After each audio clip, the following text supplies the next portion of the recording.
Have you ever checked a bread label and noticed calcium propionate? It's a preservative added to help bread last longer. But if you look it up, some of the claims can sound worrying. People link it to ADHD, blood sugar problems, even cancer. So, how worried should you be? Let's look at what the research says. One of the biggest concerns is whether calcium propionate can affect behavior, especially in children. This is where a lot of the worry seems to come from. And that concern did not come out of nowhere. There was one small study looking at children who were already thought to be sensitive to food additives. When they were given bread with calcium propionate, some of them became more irritable, restless, and inattentive. That sounds worrying, but this was a small, selected group of children. It does not show that calcium propionate causes ADHD, or that all children will react to it. But it does suggest that some children may be more sensitive to it. That is one concern. Another thing people worry about is blood sugar, and this is one of the newer concerns around calcium propionate. Some research suggests propionate may affect blood sugar control.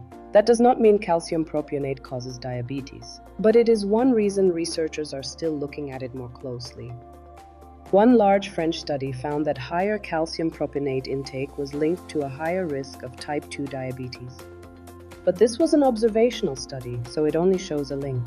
It does not prove calcium propionate directly caused it. And then there is the claim that worries people most: cancer. In one study, human cells were exposed directly to calcium propionate and showed signs of stress and DNA damage. But that is very different from showing harm from eating normal amounts in bread. But when you look at studies in people, the evidence is much weaker. So far, there is no strong human evidence linking calcium propionate in bread to cancer. In one large French study looking at preservatives and cancer, the main concerns were with other preservatives, not calcium propionate. So is it safe then? At the amounts used in bread, calcium propionate is considered safe.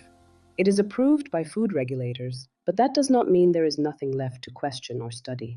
So, does that mean you should avoid it? Not necessarily. You do not need to panic if you eat bread with calcium propionate now and then. But if you eat bread often, choosing loaves with a shorter, simpler ingredient list is still the better move. For more simple food label tips, visit behealthynow.co.uk.